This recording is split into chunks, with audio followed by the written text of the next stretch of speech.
nagaa caalu nagaan waaqayyo isiniif baay'atu waldaa karaan jireenyaa Yesuus jedhu jalatti kan argamtan jaallatamtoota ijoollee waaqayyoo attam jirtu nagaa keessanii jirtu obboleessi keessan nagaa kooti inni nu gargaaree baruu harka isaatti nu baatee yeroo kanaan dhugee waaqayyo abbaa keenyaaf galannaa ta'u egaa waaqayyoo amma ammaatti nu gargaareera inni nu gargaare kun immoo galataaf ulfina nurraa barbaada.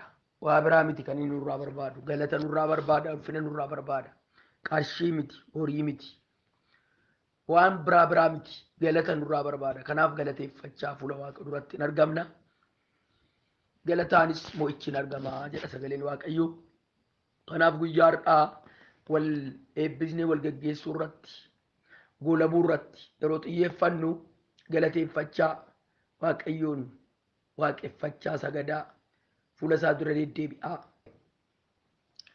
Sagalee Waaqayyoo ergaa gara warra Xiimotewositti barraa'e isa lammaffaa boqonnaa 2:1 dhaabadheetan sagalee Waaqayyoo dubbadhaa akkas jedha.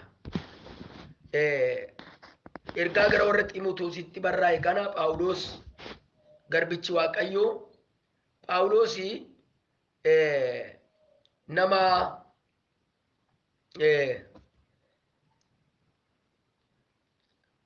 abbaa Xiimotewos abbaa fuuraa Xiimotewositti kan ilaalamu nama Waaqayyooti. Kanaaf namni kun akkas jedha Xiimotewosiin gorsa yeroo baay'ee hojii hafuuraatti akka inni jajjabaatu waan jalqabe akka inni fiixaan baasu hafuuraan akka inni hojjetu sagalee Waaqaa irratti xiyyeeffannoo godhe akka inni lallabu akka inni dammaqiinsaan hojii Waaqayyoo hojjetu gorsa. Akkas jedha iddoo kanatti nan dubbisa. Ati immoo ilma koo ayyaana isa Yesuus Kiristoos nuuf kennetti jabaadhu dhuga baatota baay'ee duratti waan anarraa dhageesse namoota amanamoo warra kaan barsiisuuf ta'anitti adaraa kennii jedha. Ofii isaatis adaraa fudhate kanatti akka inni jabaatu inni kan biraan immoo adaraa isa fudhate kana immoo ammas dabarsuudhaan namoota amanamoo ta'anitti akka inni adaraa kennudha. Kan inni dubbatu jechuudha. Ayyaana isaa yaa ilma koodha ayyaana isa Yesuus Kiristoos nuuf kennetti jabaadhodha. Ayyaana isa Yesuus Kiristoos nuuf kennetti jabaadhodha. Ayyaana inni siif kennetti jabaachuu dhugaa bahu namoota amanamootti immoo dabarsanii sagalee Waaqa adaraa kennuudha. Maqaan Waaqayyoo ulfaatu. Namni namarraa kan adda baheef yookiin namni horiirraa kan inni adda baheef kanaani. Ati yaa ilma koo ayyaana isa Yesuus Kiristoos nuuf kenne. Ayyaana nuuf kenne. Ayyaana horiidhaan hin argamne. Ayyaana qarshiidhaan hin argamne. Ayyaana Waaqayyoo akka mi'a gatii hin qabne kan godhan. Ayyaana Waaqayyoo kan hurreessan. Ayyaana Waaqayyoo gatii kan dhabsiisan. Ayyaana Waaqayyoo baroota keessatti akka inni hin ceene, akka inni humna dhabu, akka inni karaattamu kan godhan namoota baay'ee jira.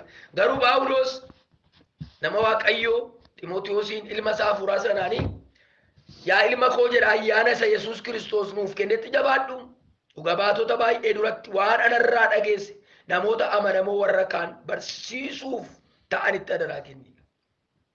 Warra barsiisuuf ta'anitti akkas hojii Waaqayyoo waan ta'eef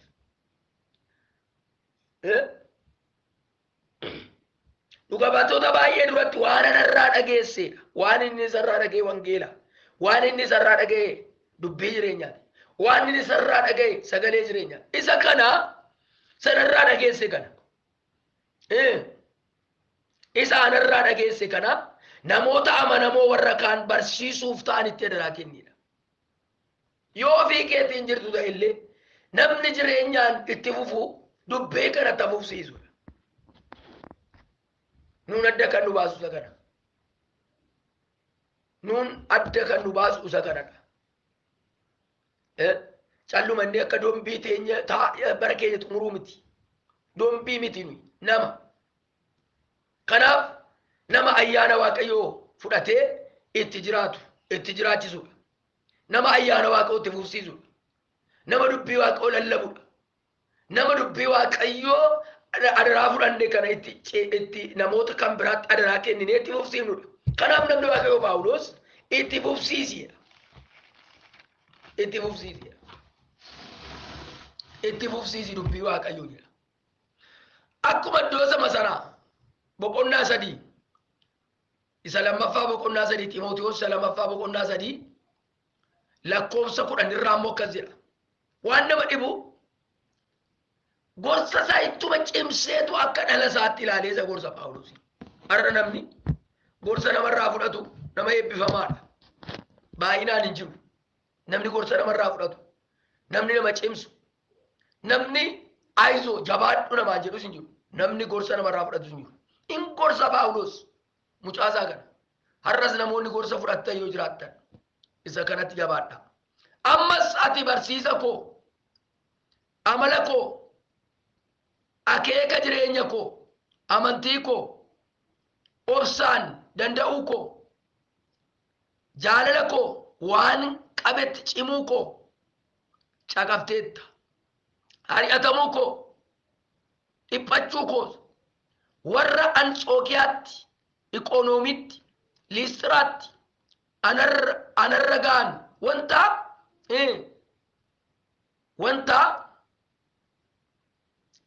Anxookiyaatti ari'atamuu koo, dhiphachuu koo, warra Anxookiyaatti, Iqonoomitti, Liistiraatti anarra ga'an wanta anarra ga'an yaadaan qabdeetta. Ari'atamuu akkamiin danda'uu koos kana hundumaa keessa immoo gooftaan na oolche. Akkuma karaa Kiristoos Yesuus nama Waaqayyoo ta'ee jiraachuu kana'u hundinuu ari'atamuuf jira. Namoonni hamoon warra ija nama gowwoomsanis isa gadheerraa gara isa caalaa gadheetti gadi na deemu. Namoonni in wallaalchisu ofii isaaniittis in wallaalchifamudha. Kanaaf maal godhi? Ati jabaadhu hojii hafuurattidha. Iddoo kanatti egaa namni Waaqayyoo kun karooraaf kaayyoo ofii isaatii qabu wal bira qabee ilma isaa hafuuraa kana Xiimotewosiin gorsa.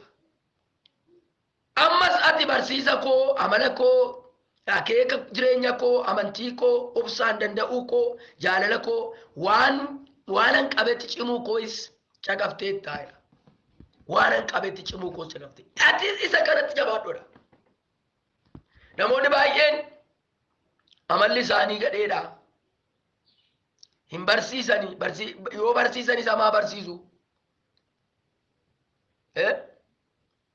Akeeka jireenya koo beektaadhaan. Amantii koo, amantii guddaa akka qabu Phaawulos isinis beektu. Obsaan danda'uu koo waan baay'eetu jira. Biyya lafaa keessa yeroo jiraannu waan obsa nama fixachiisu, waan amantiitti akka namni hin fufne nama godhu. Obsaan danda'uu koo jedha.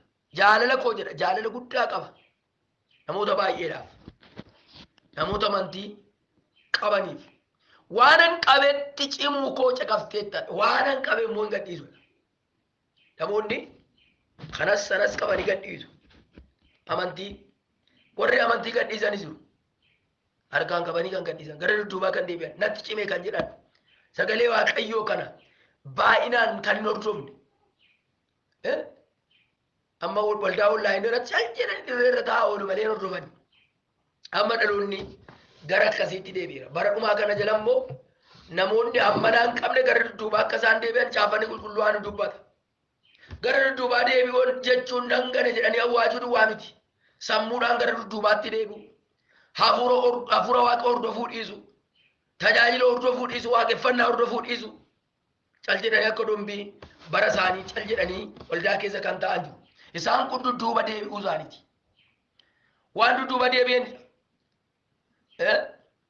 ari'atamuu koodha dhiphachuu koodha warra Anxookiyaatti ikonomiitti Liistiraatti anarra ga'an yaadaan qabdeettaadha waan anarra ga'an yaadaan qabdeetta iddoo adda addaatti miidhame Phaawulos obsaan danda'eema keessa darbee wangeela lallaba Liistiraatti anarra ga'an yaadaan qabdeetta ari'atamuu attamiin danda'es ari'atamuu akkamiin danda'e kana hundumaa danda'uudha kana hundumaa keessaa immoo gooftaan na oolchee Induune amma yoonaatti jira. Lubbuu koo eegeera. Lubbuu kee kan eegu Waaqayyoodha. Na eegeera Waaqayyoodha. Na eegeeradha. Kanaaf gooftaan na eegee jedha. Gooftaan na gargaaree jedha. Gooftaan na wajjin ta'ee jedha.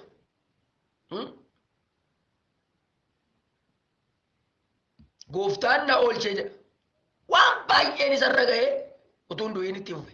Akkasuma karaa Kiristoos Yesuus nama Waaqayyo ta'ee jiraachuu kan hawwu hundinuu ari'atamuuf jira. Ilaalaa jira. Nama Waaqayyo taatee jiraachuu barbaadda taanaan ni ari'atamta. Iddoo dhabda, illoo lamta, ingoo lamta. Waan obsa si fatachiisu sirra ga'a. Bara kee guutuu kan si bojonjorsu jira garuu obsaan danda'u itti fufuudha. Waaqayyo kadhatani. Waaqayyo maal godha? Nama oolcha. Ati murtii sirrii qabda yoo ta'e, ati yaada qajeelaa qabda yoo ta'e Waaqoo si oolcha. Keessumaa bara keenya kana keessa wantoota baay'ee jira. Yoo dhannee gama kanatti ilaalle namoonni baay'een ofiis hin wallaalchisuus ofiis hin wallaaluudha bara dhumaa kana jira. Hin gowwoomsuu hin gowwoomfamuudha. An akkasiitu ammayyuu lafarra baatee jira. Ati garuu karaa qabatteetti jabaadhu. Waan qabatteetti jabaadhu. Waan harkaan qabeetti cimi akkuma koo jedheetu waa'ee jireenya ofii isaatii waliin qabee gorsa. Yoo gajjallaa kanatti boqonnaa afur lakkoofsa tokkoo kaaftanii ilaaltan immoo Waaqayyo duratti Kiristoos Yesuus warra jiraniif warra du'anitti faraduudhaaf jiru durattis maqaa isa deebi'ee mul'atee mootummaa isaas argisiisu sanaan cimsee sin gorsa. Gorsuma isaati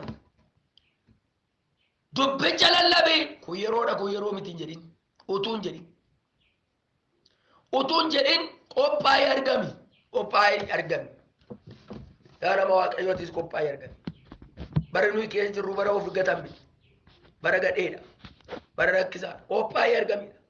Waan ta'u hin beektu waan uumamu hin beektu qophaa'ee argami. Dubbii Waaqayyoo lallabeedha. Waaqayyoo afaan dubbii isaa lallabu sii bakee jireenya dubbii isaa lallabu sii bakee jireenya dubbii Waaqayyootti jiraachuudha. Sagalee Waaqayyootti jiraachuudha. Dubbii Waaqayyootti jiraachuudha. Waan sagalee Waaqayyoo caqasuudha. Seera Waaqayyoo eeguudha. Ergaani amanaadhaan kiristaana ofiin jettee of gatteen taa'e. Nama Waaqayyoo. Akkuma Phaawulos gorsu siin gorsa. Ergani nama Waaqayyooti. Mana Waaqayyoo keessa jiraadha. Iddoo aarsaa irra jiraadha. Karaa Waaqayyoo irra jiraadha. Seera Waaqayyoon hordofa erga jettee of hin gatin. Of hin gatin. Waaqayyoo sin haa eegu. Kanaaf namni Waaqayyoo Phaawulos Ximootewosiin xuruu godhee gorsa. Anis siin gorsa nama Waaqayyoo. Iddoon biraatti immoo ani fiigicha koo raawwadheera. Fiigicha koo raawwadheera. Waan hundumaa godheera. Amantiis eegeera. Kanaachi bakka dhume gonfoon tolaa gonfoon qajeelummaa naaf qophaa'eera. Gonfoo qajeelummaa argachuu barbaadda. Gonfoo qajeelummaa argachuu barbaadda. Gonfoo tolaa argachuu barbaadda. Yaa saba Waaqayyoo, yaa ijoollee Waaqayyoo, yaa michoota Waaqayyoo. Bara kee guutuu cal jettee mana sagadaa kee teessee mana qulqullummaa kee teessee gonfoo qajeelummaa qabdee adeemsi kee sirrii ta'uu didee cal jettee umurii kee xumuruu Waaqoo si hawwishu. Gonfoo qajeelummaas argattee akkasumas ofii kees bu'aa buuftee Waaqayyoofis bu'aa buuftee saba Waaqayyoo bu'aa buuftee akkatti dabartu. Waaqayyo si haa gargaaru. Meen kadhanname mee namoonni kadhachuu barbaadan na duukaa kadhadha. Nan kadhadha Waaqayyo si gargaara. Nan kadhadha Waaqayyo nu gargaara. Waan jedhametti akka nu jiraannu hafuurri Waaqayyo nu gargaara. Wangeelli karaatti nama nambisu. Wangeelli mana nama baasee karaatti nama nambisu. Wangeelli nama godha. Wangeelli jireenyatti akka namni jiraatu nama godha. Wangeelli humna namaa ta'a. Wangeelli karaa namaa ta'a. Wangeelli jiruuf jireenya namaa ta'a. Wangeelli tidaarii namaaf ta'a. Wangeelli waan lafarraas waaqarraas hin ta'a. buddeena jireenyaati wangeelli. Kanaaf wangeela warri dhageessan hin namoomtu. Sin namoomsa. Mee kanaaf kadhadhu na duukaa. Yaa Waaqayyo si galateeffanna. Waa'ee dubbii kee, waa'ee sagalee kee, waa'ee gorsa kee. Gorsa Phaawulos ilma isaa Ximootiyoosiin gorse har'a nu gorsite. Waaqayyo adaraa yaa Waaqayyo itti cimuu dhaggeeffannee yaa Waaqayyo sammuu xiinxalee itti dhaggeeffatee itti jiraatu. Sammuu yaa Waaqayyo gooftaa waa adda baafatu. Sammuu yaa Waaqayyo gooftaa ofii isaarra darbee namallee nama taasisu. Namaaf illee ta'u akka ati nuuf laattu maqaa Yesuusiin adaraa dhiinsi kadhadha. Waa'ee dubbii keef eebbifame. Waa'ee sagalee keef eebbifame.